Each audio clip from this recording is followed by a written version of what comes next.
2024 में होने वाले लोकसभा चुनाव को लेकर के भारतीय जनता पार्टी ने अपनी कमर कस ली है, क्योंकि पिछले 2 चुनाव में प्रधानमंत्री नरेंद्र मोदी यानी भाजपा ने प्रचंड जीत हासिल की थी। अब 24 का रास्ता कैसा रहेगा भाजपा के लिए?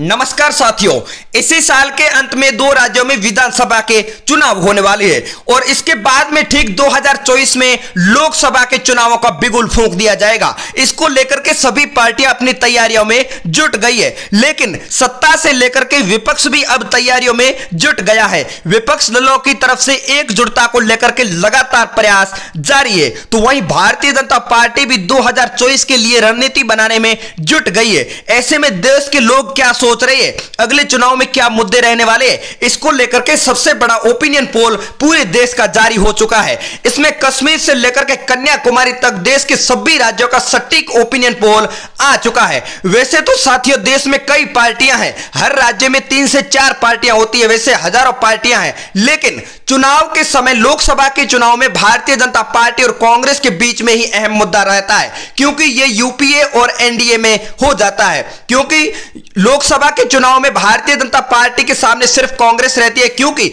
अन्य पार्टियों का किसी दूसरे राज्यों में दबदबा नहीं है। जैसे आम आदमी पार्टी की बात करें तो वो पंजाब और दिल्ली में ही है, अगर 2-3 राज्यों में और कब्जा कर ले तो यह चुनाव लड़ सकते हैं। इसको लेकर के कांग्रेस के साथ इन लोगों का गठबंधन भी होता है और यूपीए और एनडीए में किसमें भी कर सकती है। तो साथियों आप बने रहे वीडियो के अंत तक, हम आपको आज पूरी जानकारी देने वाले हैं लोकसभा चुनाव के सटीक ओपिनियन पोल एक-एक राज्य के बारे में, और आप भी कमेंट करके जरूर बताएं और वीडियो को शेयर भी जरूर कर दें।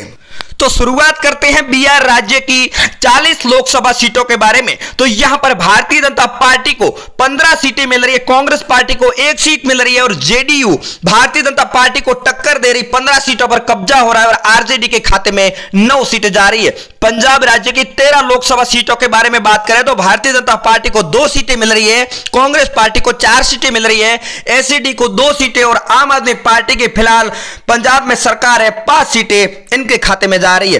पश्चिम बंगाल की 42 लोकसभा सीटों की बात करें तो भारतीय जनता पार्टी को 16 सीटें मिल रही है, कांग्रेस पार्टी का खाता नहीं खुल रहा है और टीएमसी को यहां पर प्रचंड जीत मिल रही है, 26 सीटों पर कब्जा हो रहा है और अन्य पार्टी का खाता नहीं खुल रहा। जम्मू कश्मीर की बात करें तो यहां पर 6 सीटें आती है, भारतीय जनता पार्टी को 3, कांग्रेस पार्टी को 1, पीडीपी को 1 और एनसी को यहां पर 1 सीट मिलती नजर आ रही है जम्मू कश्मीर राज्य के अंदर।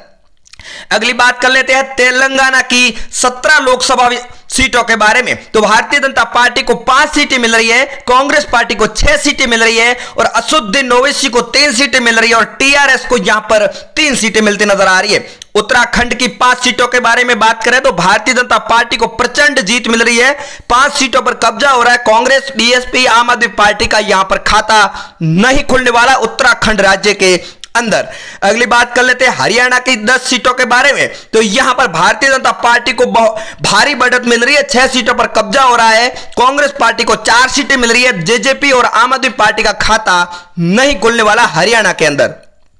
अगली बात कर लेते हैं केरल राज्य की 20 लोकसभा सीटों की। तो भारतीय जनता पार्टी को 2 सीटें मिल रही है और कांग्रेस पार्टी को भारी मात्रा में बढ़त मिल रही है, 10 सीटों पर कब्जा हो रहा है और एलडीएफ को 8 सीटें मिल रही है और यूडीएफ का खाता नहीं खुल रहा है। अगली बात कर लेते हैं मेघालय की 2 सीटों के बारे में। तो एक तरफा जीत भारतीय जनता पार्टी यानी एनडीए की हो रही है, यूपीए का खाता नहीं खुल रहा है और अदर को भी यहां पर एक भी सीट नहीं मिलती नजर आ रही है। अगली बात कर लेते हैं अरुणाचल प्रदेश की 2 लोकसभा सीटों के बारे में। तो यहां पर भी भारतीय जनता पार्टी को प्रचंड जीत मिल रही है, यूपीए और अदर का खाता नहीं खुल रहा है, दोनों सीटें एनडीए के खाते में जाती नजर आ रही है।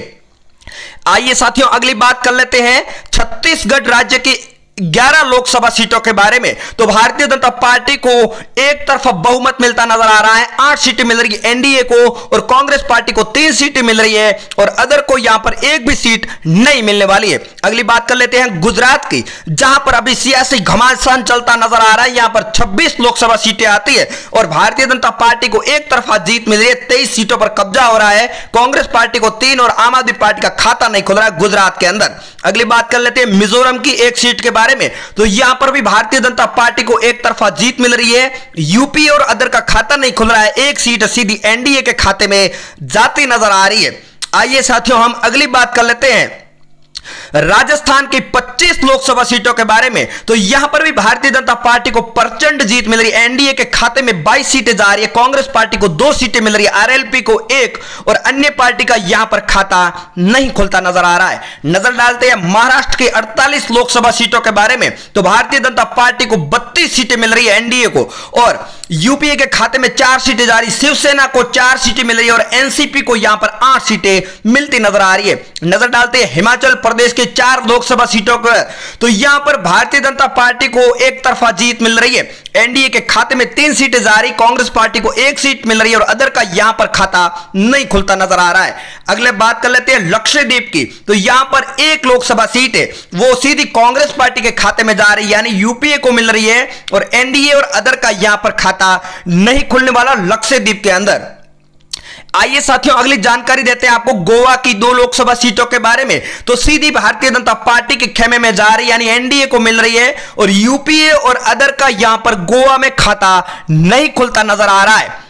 आइए साथियों, अगली बात कर लेते हैं त्रिपुरा की 2 लोकसभा सीटों के बारे में। तो यहां पर भी भारतीय जनता पार्टी का प्रचंड जीत मिल रही है, 2 सीटों पर कब्जा हो रहा है। यूपीए और अदर का यहां पर सुपड़ा साफ होता नजर आ रहा है। अगला राज्य हमारे सामने आ चुका है असम, जहां पर 14 लोकसभा सीटें आती है। भारतीय जनता पार्टी यानी एनडीए को 11 सीटें मिल रही है, कांग्रेस पार्टी को 1 सीट मिल रही है और एआईयूडीएफ को 2 सीटें मिल रही है। अदर का यहां पर खाता नहीं खुला है। अगली बात कर लेते हैं ओडिशा की 21 लोकसभा सीटों के बारे में। तो भारतीय जनता पार्टी को यहां पर 7 सीटें मिल रही है, यूपीए को 4 सीटें मिल रही है यानी कांग्रेस पार्टी को, और बीजेडी को 10 सीटें यानी बढ़त मिलती नजर आ रही है। बात कर लेते हैं मणिपुर की 2 लोकसभा सीटों के बारे में। तो यहां पर 1 एनडीए के खाते में जा रही है और 1 यूपीए के खाते में जा रही है और अदर का यहां पर खाता नहीं खुल रहा है मणिपुर राज्य के अंदर। आइए साथियों, अगला राज्य हमारे सामने आ चुका है आंध्र प्रदेश, जहां पर 25 लोकसभा सीटें, भारतीय जनता पार्टी को 9 सीटें मिल रही है और इंडियन नेशनल कांग्रेस को 3 सीटें और वाईएसआर को 10 और टीडीपी के खाते में 4 सीटें जाती नजर आ रही है। अगला राज्य आ चुका है तमिलनाडु, जहां पर 39 लोकसभा सीटें, भारतीय जनता पार्टी को 2, कांग्रेस पार्टी को 1, डीएमके को 16 और एआईएडीएमके को 15 सीटें जाती नजर आ रही है। अगला राज्य हमारे सामने आ चुका है उत्तर प्रदेश, जहां पर दिल्ली का रास्ता यहीं से निकलता नजर आ रहा है। 80 लोकसभा सीटें, एनडीए के खाते में 70 सीटें जा रही, कांग्रेस को 1 और बीएसपी को 2 और समाजवादी पार्टी के खाते में 7 सीटें जा रही है। अगला राज्य आ चुका है कर्नाटक, जहां पर 28 लोकसभा सीटें, भारतीय जनता पार्टी को एक तरफा जीत मिलती नजर आ रही है, 19 सीटें मिल रही है, कांग्रेस पार्टी को 6 सीटें मिल रही है, बीएसपी और जेडीएस को 3 सीटें मिलती नजर आ रही है। चंडीगढ़ राज्य की बात करें तो यहां पर 1 सीट है, सीधी भारतीय जनता पार्टी का कमल खिलता नजर आ रहा है, कांग्रेस पार्टी, बीएसपी और समाजवादी पार्टी का यहां पर सुपड़ा साफ होता नजर आ रहा है, 1 सीट सीधी एनडीए के खाते में जा रही है। अगला राज्य आ चुका है मध्य प्रदेश, जहां पर 29 लोकसभा सीटें, भारतीय जनता पार्टी को प्रचंड जीत मिल रही, यानी एनडीए के खाते में 24 सीटें जा रही, कांग्रेस को 3 सीटें, बीएसपी को 2 सीटें और अदर का यहां पर खाता नहीं खुल रहा है। अगला राज्य आ चुका है झारखंड, जहां पर 14 लोकसभा सीटें आती है, भारतीय जनता पार्टी को 9 सीटें मिल रही, कांग्रेस पार्टी को 2 सीटें मिल रही है और जेएमएम को 3 सीटें मिल रही है, अदर का यहां पर खाता नहीं खुलता।